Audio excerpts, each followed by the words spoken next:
After so much time being cooped up, we're all excited to be traveling again. And American Express can turn those travel dreams into reality every time you make a run to the grocery store. See, when you build up membership rewards points on select American Express cards today, you can redeem them for that overdue vacation tomorrow. And the excitement doesn't stop there. With great offers on entertainment, shopping, and more, life is a little better when you're with Amex. Learn more at americanexpress.com/withAmex. Terms apply. Think you need to be an athlete to train like one? At iFit, fitness isn't just for athletes. When you download the iFit app, you're granted access to hard-hitting workouts with real-world pros like Tiki Barber, Alex Morgan, and more. Join a pro training regimen and get access to insider game day secrets. Ready to train with the masters of a sport? Visit ifit.com/activate to start your 30-day free trial now. To show you how easy it is to file a claim with Geico, we hired a soap opera star. Gracious me, my car has storm damage and I've had to file a claim. Could it possibly get worse? Will my claims team leave me for someone else? Someone less intense? No. Actually, when you file a claim with Geico, you get your own dedicated claims team who promises to stay with you throughout the process. Oh, I've never known such loyalty. I can't wait for the second season. Geico. Great service without all the drama.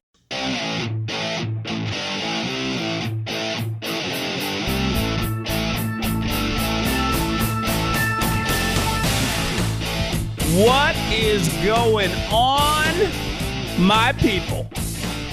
It is August 19th, about 6:30.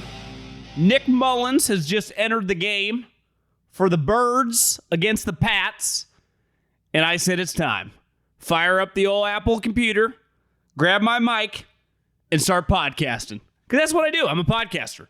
So luckily that profession exists right now, because if it didn't, who knows? Maybe, who knows what I'd be doing? Might be unemployed. Hell, I don't have that many skills. But I can't talk about football. And we got a lot going on. I actually had a take about the Patriots before the game, and now I got to scrap it because I don't even think it's right. I'll dive into something I saw tonight. We'll talk a little bit about the Jamal Adams and the money that the Seattle gave him. And just, you know, I have a thought that the Seattle gave him a good contract. They screwed up in a different area when it comes to Jamal Adams. We'll talk a little bit about some gambling. Hard Knocks kind of stinks. And we'll take your listener questions at John Middlecoff is the Instagram handle. Fire in those DMs, get your question answered. If you listen on Colin's feed, please subscribe to my feed, separate from Colin's feed. And if you could, leave a review, Apple iTunes. Obviously, big week for preseason. It's really hard to tell. You know, I mean, Belichick played the guys for a while, but let's face it, the majority of teams do not take preseason seriously anymore. The NFL now with these joint practices, most of these teams pretty consistently do multiple joint practices. So clearly they treat those joint practices with their ones as what used to be the preseason games. Preseason games used to be a little bit better. They suck now. I mean, for the most part, because you're never going to get both teams playing their guys. And depending on the game, maybe both teams don't play anybody. So you might get lucky, get one team plays their starters for a couple series. But if I'm Andy Reid or Belichick, it's like I'll go a couple series, but I'm just playing my starters against your backups. So how long am I really going to go? If we were both playing our starters, maybe we go a quarter, maybe we go 2 quarters. But once I get past a couple series, I'm like, what are we accomplishing here? It's just risky, especially when we practice all week long. So the preseason, not that it was ever great, but really kind of sucks. I don't think anyone in the NFL sells early quite like Belichick. I mean, he's the modern day Walsh. He's really wired a lot like Billy Beane and all his minions that are all over baseball right now. They're unemotional. They look at players like they're not emotionally tied. And Bill, when it comes to draft picks, he doesn't care. He could draft you in the first round. 2 years later, you suck. And he's hit or miss as a drafter. He'll get rid of you. Most general managers, because they can't afford to just throw away first or second round picks or whatever, they hold on to guys too late. Listen, everyone listening who follows a team knows a player that their GM held on for too long. Hell, Ryan Pace held on to Trubisky for 4 years. It's like it was clear by year 2.5. Like, hey, this ain't working. But he refused to pivot. And honestly, he's not alone. A lot of guys do that. But Belichick, and same with free agent signings. And Bill re-signed Cam. And listen, I've said over and over, Cam deserves a lot of credit. Because I think over the years in Carolina, Cam was a polarizing figure, right? We all knew he was an immense talent. You could nitpick his game. But like a lot of people, the antics, the first down stuff, people thought he was a front runner. I was at the Super Bowl when he acted kind of weird after the game, didn't go after the fumble, whatever. I think we all respected his toughness and just, he'd lay it on the line in most games. Maybe not that Super Bowl, but kind of a flawed passer. Then Belichick gets him at the end of his career. It looks like he's shot. If you watch the first preseason game, you went, legitimately, he might be shot. There's nothing left. My take before the game started was like, are we sure Cam's going to make the team?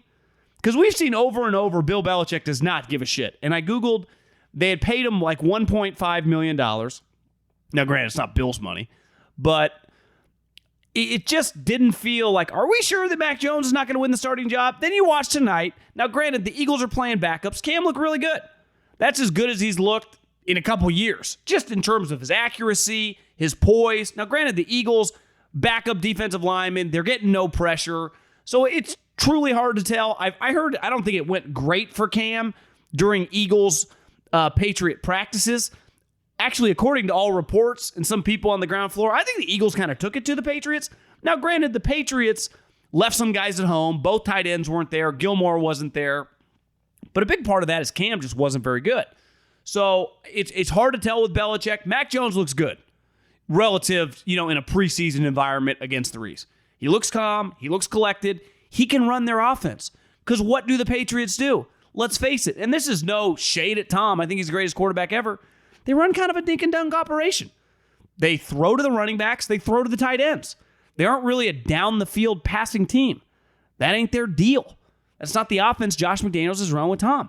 And they won 3 Super Bowls in like the last 6 years doing that. Now, Tom orchestrated it. Tom was in control. But they are very comfortable doing that and playing defense and kicking field goals. Well, I was watching tonight. Their field goal kicker, I don't know if it's their backup field goal kicker or their actual field goal kicker, has missed every single kick. And he hasn't even been close. Like, that's the type of thing, you do that, Belichick might leave you at the stadium. He might not allow you to come back on the plane. Like, you can't miss that many field goals and play for Bill. But I thought there was a chance if tonight went bad and this next game went bad, maybe they just cut Cam. And they go with Mac and they go with Brian Hoyer. Because I've heard Colin talk about this, and it just makes sense. Mac and Cam have nothing in common, right? Cam is a short yardage goal line running back, basically, at this point, who can hit a pass every once in a while. Where Mac is your prototypical pocket quarterback, can't move at all. So having Mac back up Cam, you're going to run plays for Cam that you would never run for Mac. And that's your backup quarterback. So you have to change the whole offense back when Cam comes in? Or excuse me, when Mac comes in, if Cam either gets hurt or you have to bench him, wouldn't it make more sense just to go with Mac? Now, I don't think that's going to be the case. I also think I am not going to sell Belichick short. Last year, their team was terrible. If John Gruden was the head coach, if Mike Zimmer had been the head coach, if Pete Carroll had been the head coach, I think the Patriots, with that version of Cam, win 3 games. But because Bill is such a great coach, they went 7-9. So their talent is clearly better. We know they're going to be good on defense. If their offense is just, it doesn't have to be peak Brady, Welker, Gronk, Randy Moss. It just has to be like middle of the pack. We know they're going to be able to run the ball. Couldn't the Patriots kind of be a bounce back, sneaky, pretty hard out? Now, I don't know if they have enough talent to win like 11 games, but I think 10-7, if they get good quarterback play, is very, very possible. Now, is Cam good enough at this point in time to do that? I don't know. I would probably lean he's not. I don't trust a guy that just can't hit throws. I mean, he's not a very accurate player, and he's never been accurate, but now that he's injured. But he clearly fits in there. People really like him. That's what I was saying. Like, Cam has earned a lot of equity in his just 2 years with the Patriots. Because who would have thought 5 years ago, Cam's just going to go to New England, they're going to love him. Most people would have been like, I don't know if that's going to work. Don't really, I don't, there might be a little conflict between, the structured environment and kind of Cam. But it turns out he's thrived. And they love him. Hell, they re-signed him off a horrendous year. So he's earned my respect. And listen, I always respected him, but like I just think more highly of him than I did, definitely. Now, can he fend Mac off is the question. And that to me is the number one question in regards to the Patriots. I also think the Eagles are going to be a little better than you think. They have legit offensive talent. I mean, Goddard is really good, the tight end. Ertz is still solid, even though he's going through like this midlife crisis with his blonde hair. Devontae Smith is going to be a solid player. Rager is making these highlight plays in practice. If they just get something out of him, he was a first-round pick. Miles Sanders, the running back from Penn State, baller. They have good offensive weapons. And one thing for my birdies on the street, I think Jalen's just better than we all thought. He throws it actually pretty well. He throws a tight spiral, powerful arm, and he's actually been pretty accurate from what I've heard in camp. Now, is that going to translate to the season? We don't know. Defensively, their D-line is going to be legit. Back seven, kind of questionable. We'll see. But most teams, can't cover. If they have a top-flight defensive line, the Eagles, could be a sleeper. Not to like be some playoff dominant team, but the division sucks. The Cowboys' defense is going to be one of the worst in the league. Dak's injury status is clearly up in the air. They can say whatever they want, but until we see him play, we don't know.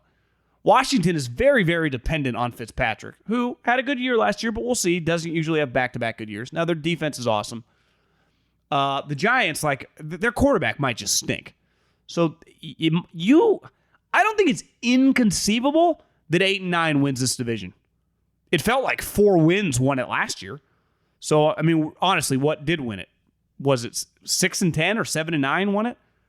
I think it's conceivable that 8-9, you at least have a chance. And if Jalen Hurts, who, if he's good, I was completely wrong because I thought he was a running back. But if he's just solid, just somewhere between 15 and 20 as a quarterback. Because think about last year. Wentz was basically the worst quarterback in the league the majority of his starts. Completely healthy. Just the worst quarterback in the league. Turning it over nonstop. Just not playing very well. So if Jalen is just like quarterback 18, I do think the Eagles, who, again, we all think the Patriots are going to be solid. They were just working them in practice, like the ones on the ones. Now, like I said, Jonnu Smith, I think Hunter Henry's hurt. Is Gilmore pulling a hold in? I don't think he's practiced. He wants a new contract. Belichick's not huge on giving third contracts to guys. So my advice, Stephon Gilmore, would be have fun waiting because I don't know if that money's coming. The Patriot kicker, he finally hit one. Game's still rolling. But, it was entertaining preseason night. Okay, let's talk about Jamal Adams. And it's something I've been talking about for a while. About the stalemate and the not understanding how they couldn't get the deal done. I got to retract some of my quote-unquote criticism for Seattle on one element of this whole situation. They gave him a very, very team-friendly contract. And we will get into some other numbers for other players who were traded who got a lot more money. I will never criticize a team. I don't care what position the guy plays. In 2021, given where the cap's going, given the money that's flowing into the league, paying a player who has Pro Bowl potential and Pro Bowl ability, $38 million guaranteed. So that's a high-level deal. But there are two elements to this contract, the Jamal Adams Seattle situation that I want to look at. One, you have to look at it like this. What do you pay to acquire the player? And not in free agency, right, where you just pay them cash to get them to your team. In the draft and in trades, we always ask, what was the capital, right? I had to use the number 3 pick to get Trey Lance, but I also had to trade 2 other ones to get up there. So it was very, very expensive, right? The Jets just used pick 2 on Zach Wilson. The Bears used multiple first-rounders, the first-round pick this year and next year to get Justin Fields. That is the price of acquisition. To get Khalil Mack, it was 2 1s and a 3. To get Jalen Ramsey, it was 2 1s and a 2. To get Stephon Diggs, it was a 1. How much capital, draft capital, do you have to use to acquire the player, either in the draft or in the trade market? Just that simple. And then, once you acquire that player, given that when you make a trade for a younger ascending player, you got to pay them. So it's a double whammy, right? When I just use my capital to get a rookie, I get them under a fixed contract.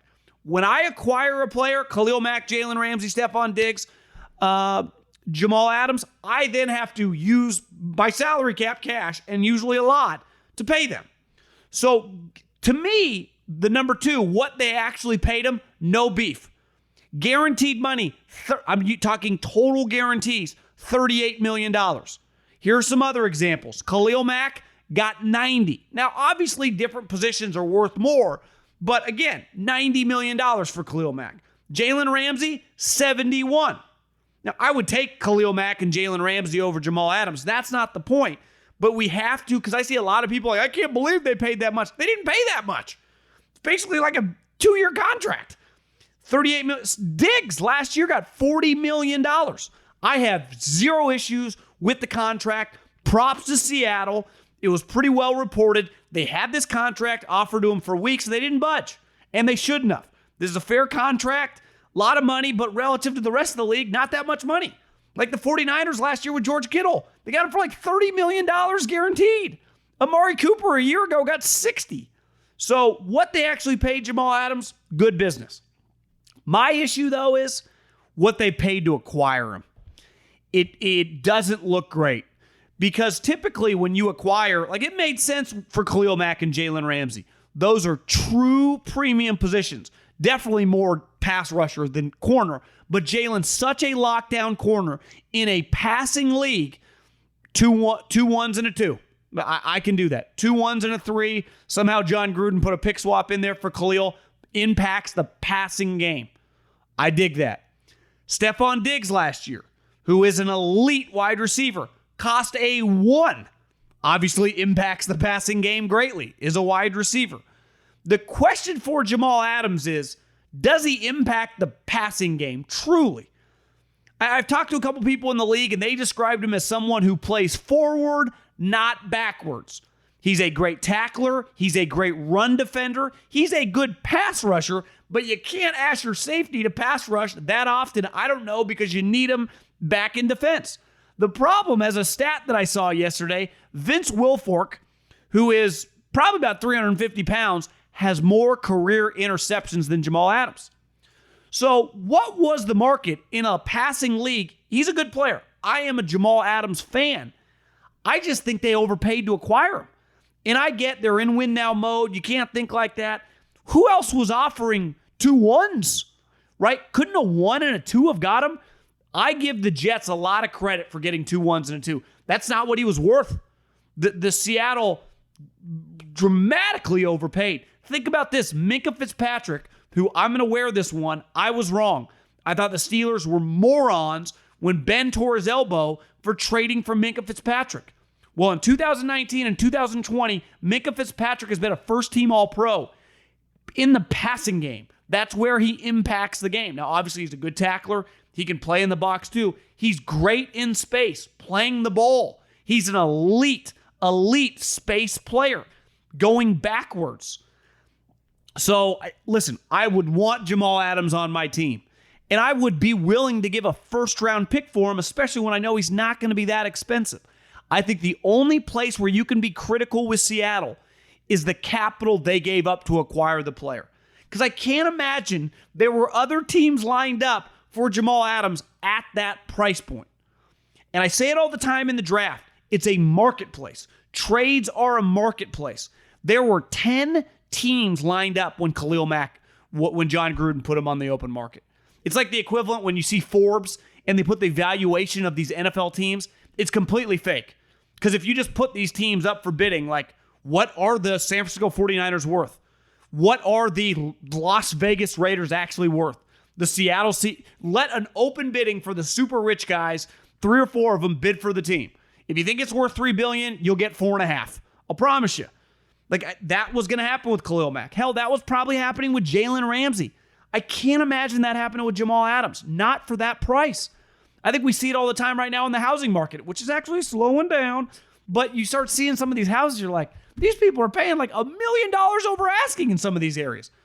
I mean, just the normal house is going for $250,000 over asking. You're like, Jesus, but someone's willing to pay for it. So when people are willing to pay for it, if you want to get a house, that's the cost of doing business. That is a Khalil Mack. That is a Jalen Ramsey. It's always going to be conducive for the seller. I just don't, I get, Joe Douglas, like, what was his true leverage? Like, hey, you want a really good box safety? Like, teams in the league just lining up like they were for these other two guys? Especially when Stephon Diggs went for a 1. Minkah Fitzpatrick went for a 1.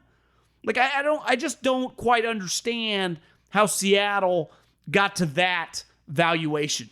Because you canvass the rest of the league. Was any other team offering a 1 and 2? And what was Joe Douglas going to say? We're just going to keep him? Remember, he did not want to play there. Him and Adam Gase hated each other. It was very contentious. The Jets were trying to kind of move forward. He was going to get traded. So just it's easy to play the Monday morning quarterback. So I'm being critical of something in the past, which again, I give John Schneider credit for the negotiation. That is a good, that is a very, very fair amount of money to pay a player. I just think you can question the amount of draft capital. I don't care how many picks they've missed on.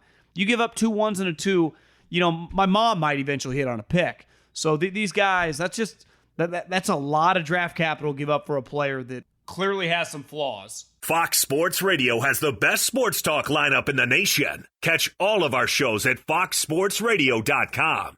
And within the iHeartRadio app, search FSR to listen live. Can I tell you about my friends at LinkedIn? I own a small business, and I know it's busier than ever. Time spent searching and interviewing the wrong candidates when you run a smaller business can not only be a waste of time, but can cost you money. That's why LinkedIn Jobs has made it easier to get the candidates worth interviewing faster, and it's free. Create a free job post in minutes on LinkedIn Jobs to reach your network and beyond to the world's largest professional network of over 750 million people. Focus on candidates with the skills and experience you need. Use screening questions to get your role in front of only the most qualified people. Then use simple tools on LinkedIn Jobs to quickly filter and prioritize who you'd like to interview and hire. LinkedIn Jobs helps you find the candidates worth interviewing faster. Did you know every week nearly 40 million job seekers visit LinkedIn? Post your job for free at linkedin.com/John. That's linkedin.com/JOHN to post your job for free. Terms and conditions apply. Geico knows there are many reasons why you ride. From the exciting adventure of the daily commute to the peace of mind that Geico always has your back with 24/7 access to claim service and legendary customer service. But Pamela Mund had one reason in particular. My skin is extremely averse to most fabrics, except for the soft, buttery feeling of leather. Thankfully, I found my clan of leather lovers in the biking community. It's been life-changing. Geico Motorcycle. 15 minutes could save you 15% or more. To show you how easy it is to file a claim with Geico, we hired a soap opera star. Gracious me, my car has storm damage and I've had to file a claim. Could it possibly get worse? Will my claims team leave me for someone else? Someone less intense? No. Actually, when you file a claim with Geico, you get your own dedicated claims team who promises to stay with you throughout the process. Oh, I've never known such loyalty. I can't wait for the second season. Geico. Great service without all the drama. I say it all the time, and example after example after example just hammer home this point. The difference in the NFL and basically any other business that's throwing around that level of cash is the impact of human beings, right? I just so many other people that my friends, your friends, whatever you do, the industries you work on that are determined by a product, that are determined by a service. In the NFL, when you draft a guy 10th overall and you pay him $17.5 million, there is no you can overcome because the product's really good or the food's really good or the location's great. That player has to be good. There are no other variables besides that individual has to be a good player. Or you miss on the pick. It is the ultimate human business. And you could argue that most businesses are determined by humans, and there is a big element of that in any business. But there is no business quite like the NFL where it's every pick, every player, like it's up to him. And you just never know because there is a freaking human element. How the guy's going to handle adversity, how the guy's going to handle success, how the guy's going to handle money, how the guy is just going to handle playing football at a higher level. And Josh Rosen was a player who, when he came out, I was a big fan of.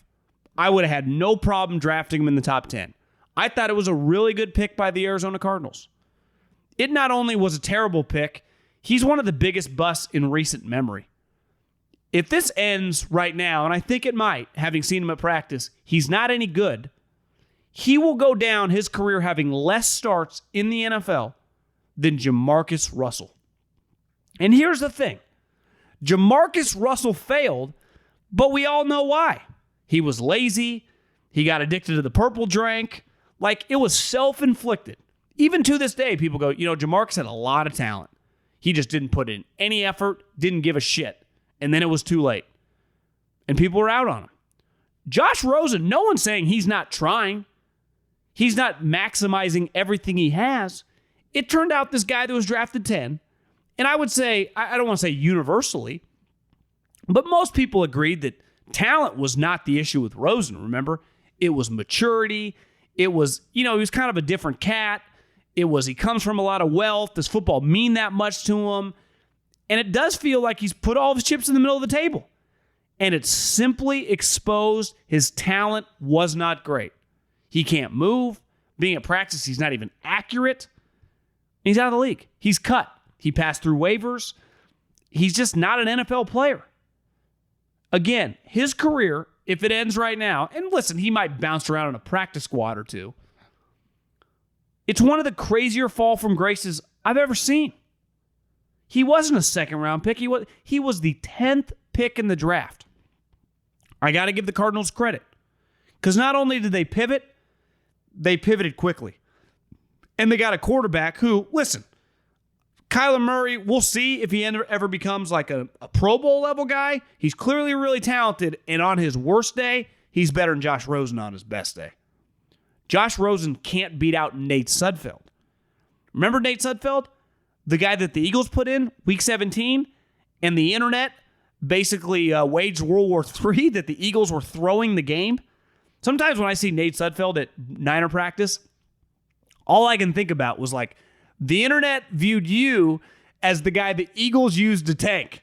You were the guy that the internet thought you suck so much that they put you in the game to try to lose. That's the guy that Josh Rosen could not beat out. Not to be the backup, not to be the starter, to be the third string quarterback for the 49ers. And right now, it feels like it's over, which is insanity. And it just gets back to there is no such thing as high floor in sports. There is absolutely no such thing. There's high ceilings, and certain guys have higher ceilings than other guys. There is no floor. It does not exist because you are dealing with human beings. Trent Richardson is a good example. Even if you weren't the biggest Trent Richardson fan, you would have been like, well, he'd be able to play in the league for a long time. It was clear like 2 years in, he's not a good player. He's slower than molasses. He stinks. It's eye-opening to see, but when you see it, you know it. And it's over for Rosen. Crazy. Couple other things that stood out to me last week or this week. I tried to watch Hard Knocks. I couldn't make it through 5 minutes of the second episode. Now, the last several years, I watched the show for you because I know a lot of people like it, and I want to be informed in what's going on. And I like football, so it's give me a reality show for an hour, some F-bombs, some touchdowns, some people yelling at each other. It was an easy watch. I think it's never been worse. I don't think it's very exciting anymore. I don't think it's very interesting. I find it boring. And a huge element of that is the teams now run it. HBO has no juice. They just film it and they're told what they're allowed or not allowed to put out. Which I find things on team-run YouTube accounts like the Indianapolis Colts. They have run a draft series now for several years that is fantastic. Even if they're giving me, probably the G-rated version of the draft conversations, I get to go in their draft meeting. I get to watch Ballard and Frank discuss players. Their scouts talk about guys. It's cool. The Jets did a lead up this year to the draft.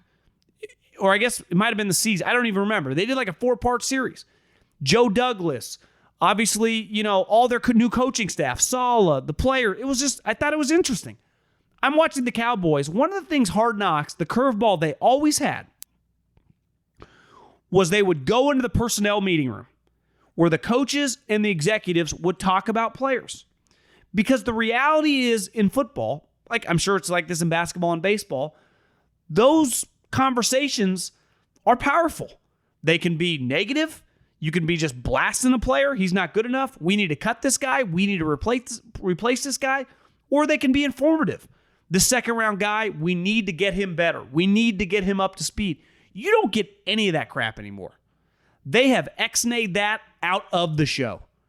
And for me, that sucks. Because to me, that was a huge reason that when I watched the show in 2000, probably to like 2007 or 8, that inspired me to want to work in football. I'm like, I want to be a part of those meetings. And I'll never forget, the first time I was allowed in at Eagles training camp to that meeting is one of the coolest experiences of my football career. Andy at the head of the meeting, the entire coaching staff, Howie, Riddick, some of the executives going around the table and the coaches talking. I'm like, I'm a kid in a candy store. I obviously didn't say a word. I just had my notepad. I didn't take any note. I just sat there and watched. I'm like, this is sweet. This is what I always watched on Hard Knocks. We don't get that anymore. The teams, I don't blame the teams. They don't want that out. Because if you're talking shit about a player, it'll just go viral on social media. They don't want that. But that's what's really happening. So once you stop showing that, like, does Hard Knocks really have a value anymore? Everything comes to an end. And clearly technology has changed the game.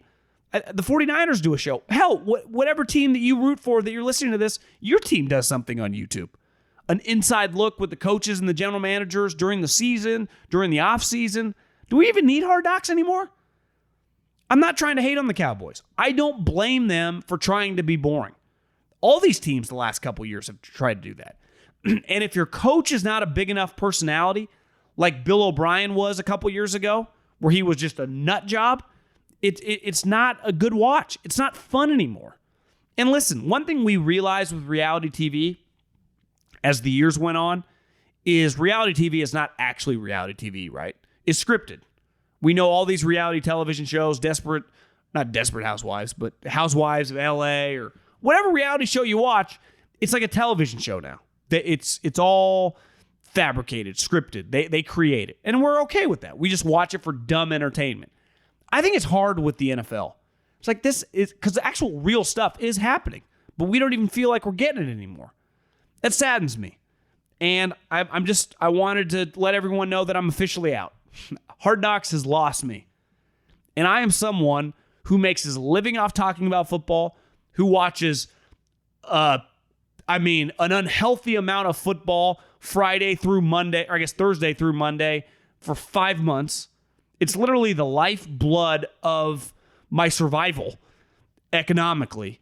And they lost me. It sucks that bad. Sad. A lot of people have asked me over-unders. John, when are you going to give us some over-unders so we can gamble on? I've been thinking about this. And listen, I've been gambling since I was probably 17 years old. In California, we have Indian casinos. Depending on where you live, right, you might have normal casinos. Now gambling's becoming more and more legal. Casinos are going to pop up all over America. The sad part is California. Indians have a lot of juice. They're making a lot of money, have a lot of political contacts. I don't think we're going to be the last state to have gambling be legal in, but it'll eventually happen. There's too much money on the line. But we used to have this Cache Creek. We still do. I actually play golf there sometimes in Northern California, and it's about 45 minutes from where I grew up. And I used to go there and play blackjack. And you're going to find a lot of people over the next several years. The one thing that Colin's talked about gambling for, like Colin gambles. A lot of people in this space are going to talk about gambling in the sports media. That they wouldn't put $5 on a game if their life depended on it. They'll never gamble. But they'll do it because they think it's cool to talk about, and that's, their bosses will want them to talk, but they don't know what they're talking about. I've been gambling for 20 years. In sports gambling for about 15. I have never placed an over-under bet. But so many people have DM'd me like, hey, let's pick some good over-unders. Let's make some over-under bets. And then I really kind of looked into it. And listen, maybe closer to the season in the next couple weeks, I'll go through all the divisions. I'll go through all the over-unders, and I'll go over-under on what their projected win total is. That would be cool. But the actual bet to place an over-under bet, to me, is pretty stupid. Now, full disclosure, like $100. If I bet $100 on a game, that's probably the minimum amount of money I'd have to bet on a game to even make it somewhat interesting. The problem, it doesn't even make it that interesting. So I got to put like I could probably put $300 on a game, make it interesting, but definitely $500. But anyone who's gambled knows you could lose. So if you're placing $500 on a game, you place 3 or 4 of those, all of a sudden you're $2K in the hole. So I got to be careful with my gambling. I really pick and choose as I get older. I actually just been gambling on golf because I can bet less and win more. In football, to win $500, you typically got to bet $500, right? Maybe if you bet a big underdog, you might get 2-1, but they're the big underdog for a reason. They're probably not going to win, so you probably don't want to place those bets. I was looking at the over-unders. I actually think that's the worst bet going. Because if you're going to win any substantial amount of money, let's say you're going to place $500 on the Falcons under, which is even odds, and their under is 7.5. So I got to give $500 September 10th or 5th or whenever I want to place it before the season. I don't get that money back till January whatever, 1st or 2nd or whatever the last week 17 ends. So I'm out $500 for 4.5 months. At least if I bet on a game or I bet on the Super Bowl odds or to win a division, I get way better odds, 3-4-1. So I can 4x my money. Well, if I'm betting over-unders, the odds are awful. For example, if I wanted to take, let's say I think John Gruden's going to be a disaster this year. The Raiders under is 7. Their over-under is 7, which I'd probably take the over. I think they'll be 8-9 wins. But let's say I wanted to take the under. It's minus 145. Or the over 7 is minus 145. Meaning, if I wanted to win $1,000, I'd have to bet $1,450. So I'd have to bet that in September and wait till January to find out if I win or lose. Now, obviously, if it goes well or bad, you'll know before then. But still, that's a lot. But you don't get paid out till the season ends. As a gambler, and listen, over-unders are something we all talk about, and they are fun to talk about just from a pure win-loss standpoint. But from an actual gambling standpoint, terrible. And let's say you're going to bet $50 on an over-under, which might be a lot of money to someone. You have to wait 4 months for $50? That seems insane. You might as well just put $50 on a game you like week 1. Find out if you win or lose, I don't know, by the end of the weekend. So these over-unders, if you play it, fire me a DM. Are they that fun? Is it actually easier than I think? Because I've really looked at it hard this week, and I don't find it appealing at all. 15 minutes could save you 15% or more. Is that Shakespeare? Nope, it's Geico. Yeah, that's Shakespeare from one of his unpublished works. Oh, it be not for awakening. Nay, giveth thou the berries. For 15 minutes could save you 15% or more. No, it's from Geico, because they help save people money. Well, I hate to break it to you, but Geico got it from Shakespeare. Geico. 15 minutes could save you 15% or more. After all that planning, it's happening. Your DIY closet renovation is finally becoming a reality. Question is, where do you put your things while you work? CubeSmart has you covered with month-to-month leases and self-storage solutions that make it easier to get organized. Online or in person, getting self-storage is convenient and fast. And because DIY renovations can easily go over budget, it's great that CubeSmart is offering up to 25% off your monthly rent. Say goodbye to before and hello to after with CubeSmart self-storage. Visit CubeSmart.com for more details. Good afternoon. Would you like to try a free sample of our double fudge brownie? Oh, sure. That's very good. I'll just take one more, just to be sure. Yep, still very good. Some things never change, like never being able to take just one free sample. And Geico saving folks lots of money on their car insurance. Is that macadamia nut I taste? Let me take one more. Sir, Yeah, I thought so. 15 minutes could save you 15% or more. Okay, let's go a little mailbag. At John Middlecoff is the Instagram. Slide up in those DMs like my guy John did here. Pete Carroll is getting up there in age, and I'm not sure he is aligned with Russell on the direction of the Seahawks. If Pete Carroll retired at the end of the season, how attractive would Seattle be as a destination for a top coaching talent? Thanks. Keep it up. I mean, I think they would be highly desirable. I think they'd have the pick of the litter. They have a star quarterback. They have star players, right? I mean, DK Metcalf's a star. Bobby Wagner's a star. Jamal Adams a star.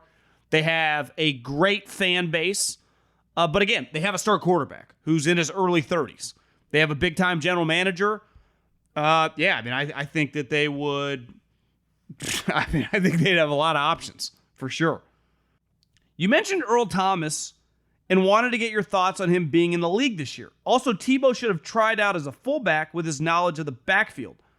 Tried to leave a review, but Apple is probably slowing my phone, so I need to buy a new one.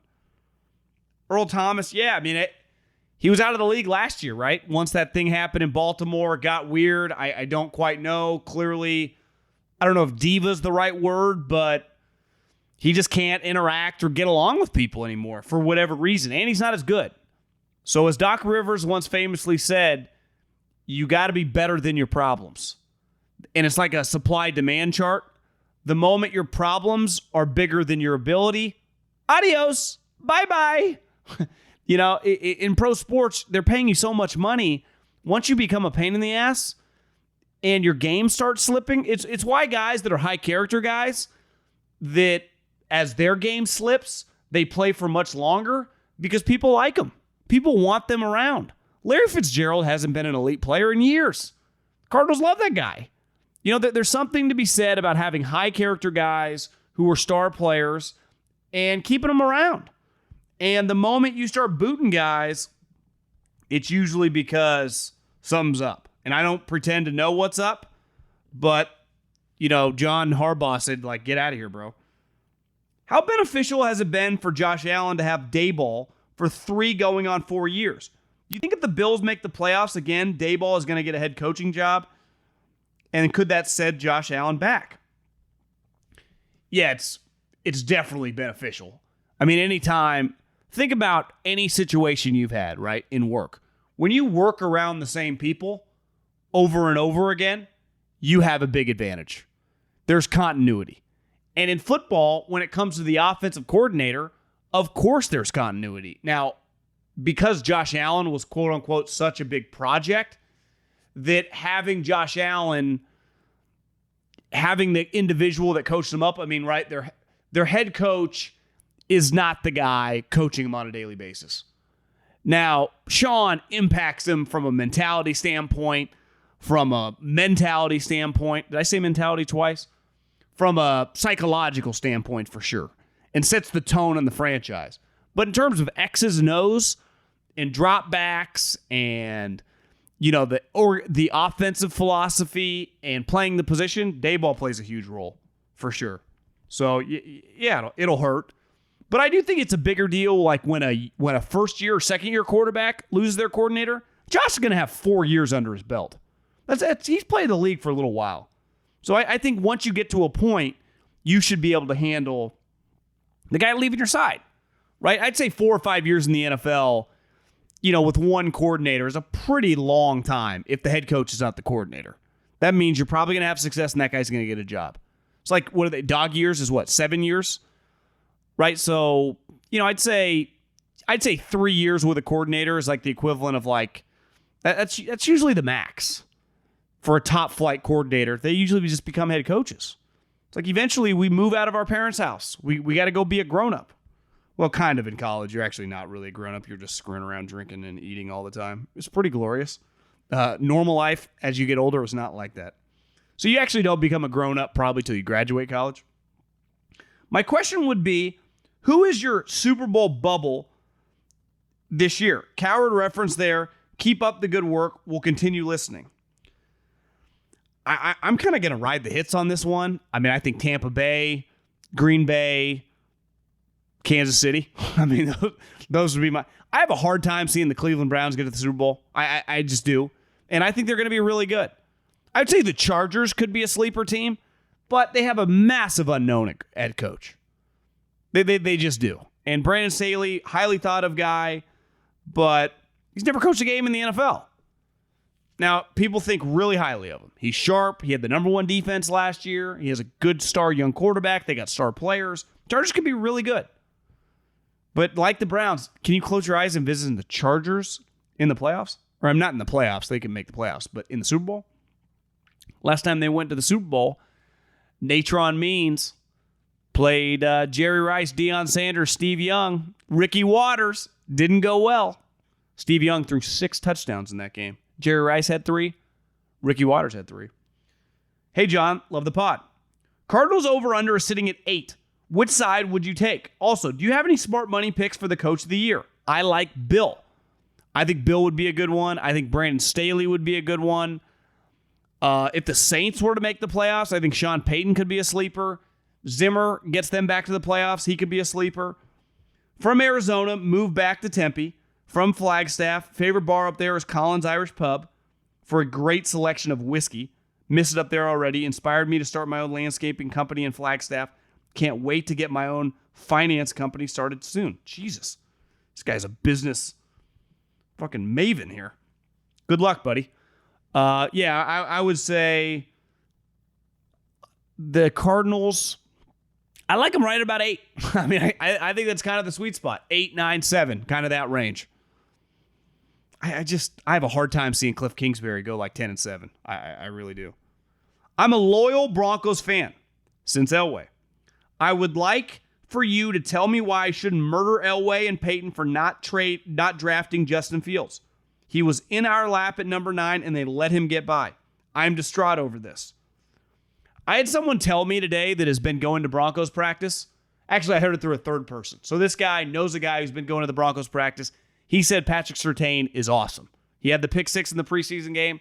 It's fair to say that guy's a baller. So at least if you are going to pass on a quarterback, you better hit a home run with the pick. And it's August 19th, so I don't know if they hit a home run with the pick, but I feel confident that he's going to be a home run. Their defense is going to be elite. Offensively, I'm with you. I think Justin Fields being there at 9 is insane. How did Justin Fields, he's 6'3", he can run a 4.4, he's got a big arm, he was productive in college. I don't get it. But, listen, George Payton wasn't alone. Kyle Shanahan didn't like him. A lot of people, for whatever reasons, did not like Justin Fields. I just do not, for the life of me, understand that. High character guy who started Ohio State, who beat Clemson in the playoffs, who can run like the wind, who's got a huge arm, who produced in college. I'll never be able to quite wrap my head around that. I understand why Deshaun Watson fell. He wasn't that fast. He was a 4.66 guy. He did not have a great arm. Remember when they did the arm strength, Mahomes blew it out of the water. Deshaun had the weakest arm of his class. At least that's understandable. Mahomes going 10 was understandable. Played in the air raid. He was all over the map. He was a major project. Justin Fields, 11? Sometimes I think about that and I go, some things in life don't make sense. Like Keenan Allen. I saw this highlight. They're practicing the Niners today. Keenan Allen's just smoking the Niners. Of course he is. The Niners don't have great DBs. I get why Keenan Allen went in the 3rd round. He ran like a 4.75. People thought he couldn't run. But the thing is with Keenan Allen, the dude can just play. But your 40 time, because like we always talk about in here, the draft is a marketplace, and individual attributes determine your market value for the draft. And when you run a slower 40, you fall in the draft a little bit. Devontae Adams, his college tape was elite. He was unreal. Then he ran like a 4.58. So he went in the 2nd round. Now, clearly he should have been like a top 10 pick, but because he ran slow, he went a little later. Same with Keenan Allen. Those guys can play. Isn't it crazy that probably the 3 best wide receivers last year? Devontae 2nd rounder, Keenan 3rd rounder, Diggs 5th rounder. Don't let them tell you it's where you start, because that's just not true. It does not determine your success. Now, getting drafted high does help you get more chances, but the NFL, unlike the other sports, you can be drafted in the 6th round and become an all-pro. Happens all the time. I got the Eagles game on in the back. I mean, Jason Kelce, I think my second year there was a 6th-round pick. Going to go down as one of the greatest Eagles of all time. Right? Like, ultimately, him and Fletcher, their careers, like, one guy got drafted top 15, the other guy got drafted late in the draft. Maybe he was a 5th-round pick, but just shows you. It's the best part about the league is that you can get drafted all over and become a star. It's really what kind of separates the NFL. I think there's a dude for the Eagles. Their starting left tackle is a dude from the Australian Rugby League. Pretty crazy. That's another thing. When does that ever happen? Good job coaching him up there. Okay, have a great weekend. Shoot me DMs at John Middlecoff is the Instagram, and we'll go from there. Adios. Peace.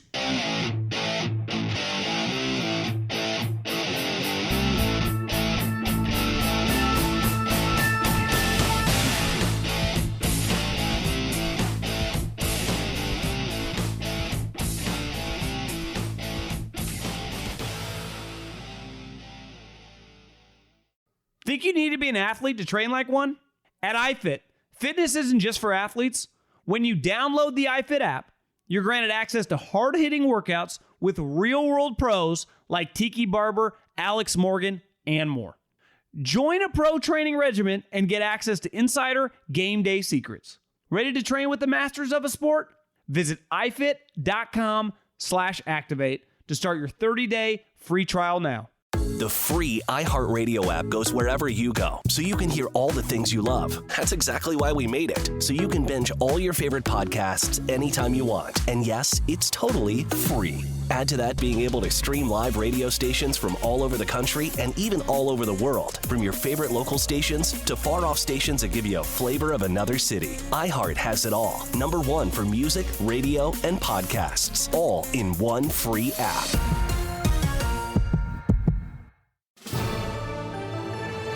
The stories that are affecting the Black community are being covered on the Black Information Network. Not a show or a podcast, BIN is a 24/7 news network covering stories from a Black perspective. Listen to the Black Information Network on the iHeartRadio app and get news for and by the Black community. Anywhere, anytime. Keeping you informed, keeping you engaged. The Black Information Network and BINnews.com.